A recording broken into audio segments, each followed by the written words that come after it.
இது விளம்பரமல்ல. பிறவாமை என்னும் முகவரி தேடி அலையும் ஆத்மாக்களுக்கு இந்த AK மீடியா நியூஸ் தமிழ் ஆன்மீக தொலைக்காட்சி ஒரு விலாசம்.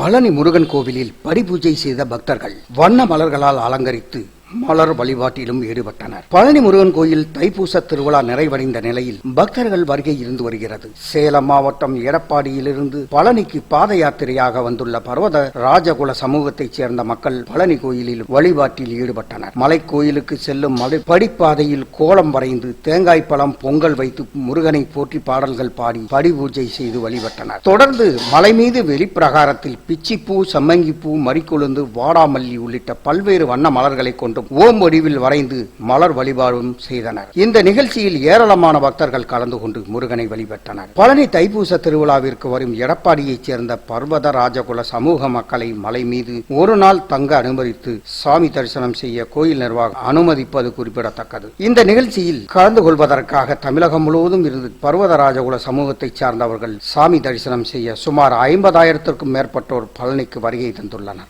பக்தர்களுக்கு தேவையான அடிப்படை வசதிகளை கோயில் நிர்வாகம் செய்துள்ளது. பழனியிலிருந்து செய்தியாளர் பாலமுருகன். நீங்கள் பார்த்து ரசித்துக் கொண்டிருப்பது AK media news Tamil. Hi viewers, தொடர்ந்து இது போல ஆன்மீக செய்திகளை பார்க்க கீழே இருக்கும் சப்ஸ்கிரைப் பட்டனை கிளிக் பண்ணுங்க, லைக் பண்ணுங்க, கமெண்ட் பண்ணுங்க, உங்கள் நண்பர்களுக்கு ஷேர் பண்ணுங்க.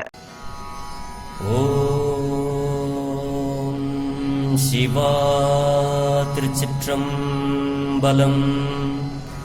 தென்னாடுடைய சிவனே போற்றி, எந்நாட்டவர்க்கும் இறைவா போற்றி, அருள்மிகு நால்வர் புற்றால் எம் உயிர் துணையே. திருச்சிட்டம்பலம். சிவபெருமானாரை பேசாத நாளெல்லாம் பிறவா நாளே என்ற அருள் வாக்கை அருளச் செய்த அருள் திருநாவுக்கரச பெருமானார் பொன்னார் திருவடிகளை தலைமேற் கொண்டு வணங்கி அப்பெருமானார் அருளச் செய்த பெரும்பற்ற புலியூரானை பேசாத நாளெல்லாம் பிறவா நாளே என்ற அருள் வாக்கை எடுத்துக்கொண்டு சிறியன் சிவபாலா தினம் ஒரு திருமுறை பாடல்களின் மூலம் சிவபெருமானாருடைய வீர கடல்களையும் அப்பெருமானார் அருளாளர் பெருமக்களுக்கு அருள் செய்த விதத்தையும் அப்பெருமானாராகிய நாமம் நமச்சிவாய சிவாய நம என்ற மந்திரத்தை நாவினால் நவின்றும் மனத்தால் நினைத்தும் சிந்தையில் தியானித்தும் இந்த நாளை ஒரு நல்ல நாளாக மாற்றும் முயற்சியில் சிறியன் சிவபாலா தொடர்ந்து செயல்பட்டுக் கொண்டு வருகிறேன். இதற்கெல்லாம் சிவபெருமானாருடைய திரு அருளினாலும் அருளாளர் பெருமக்களுடைய குரு அருளினாலும் அடியார் பெருமக்களாகிய உங்களின் அன்பும் ஆதரவும் ஊக்கமும் முன்னின்று அருள் செய்ய சிறியேன் இப்படி ஒரு பெயர் பெற்றுள்ளேன் என்பதை உணர்ந்து இன்றைய பெரும்பற்ற புலியூரானை பேசாத நாள் எல்லாம் பிறவா நாளே என்ற சிந்தனைக்குள் செல்வோம். அடியார் பெருமக்களே, சிவனருட் செல்வர்களே, சிவ அன்பர்களே, உங்கள் அனைவரது பொன்னார் திருவிடைகளையும் முதலில் வணங்கிக் கொள்கிறேன். அருள் மிகு அருள் திரு மாணிக்க வாசக பெருமானார் திருவடி போற்றி.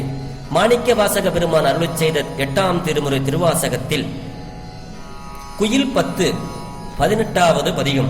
இது ஆத்தும இரக்கம் அப்படின்னு போட்டிருக்கு.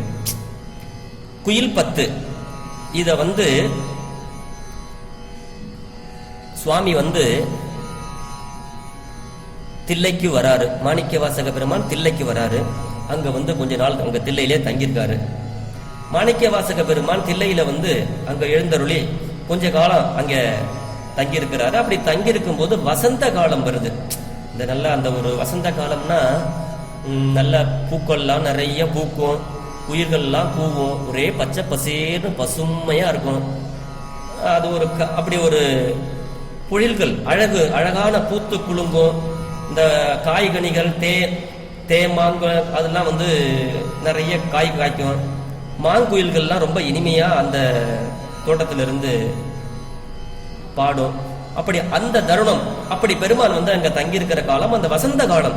அந்த வசந்த காலத்துல அங்க தில்லையில தங்கியிருக்கும் பொழுது மாங்குயில்கள் இனிமையாக பாடத் தொடங்கின. இத்தகைய இயற்கை சூழல் மாணிக்க வாசக பெருமானருடைய திருவுள்ளத்தில் இறை உணர்ச்சியை பெருக்கிற்று. பெருமான் சிவசிந்தனையில் இருக்கிறதுனால இறை உணர்ச்சியை பெருக்கிற்று. அதனால் தலைவனை பிரிந்த தலைவியாக மாறிவிட்டார் மாணிக்கவாசகர். அதாவது தலைவனை பிரிந்த தலைவி ஆனார் மாணிக்கவாசகர்.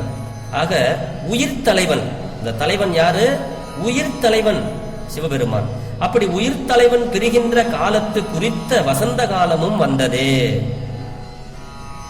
அவன் வர காணுமே என்ற பிரிவு துன்பம்.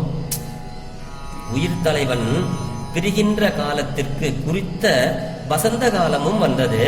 அவன் வர காணுமே என்ற பிரிவு துன்பம் பெருகுவதாயிற்று.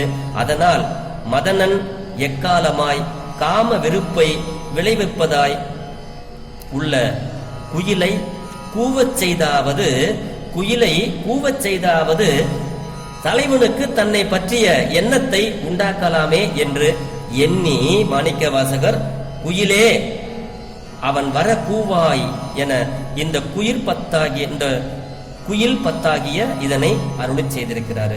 ஆக குயிலை தூதாக அனுப்ப எண்ணிய தலைவி, அந்த தலைவன் இருக்கும் இடம், அவனுடைய இயல்புகள், அவனுடைய அடையாளங்கள், அவனை அழைக்கும் திறம், இவற்றையெல்லாம் அந்த குயிலுக்கு அறிவித்து அனுப்பினா தான் அந்த குயில் போய் அங்க சொல்லும்.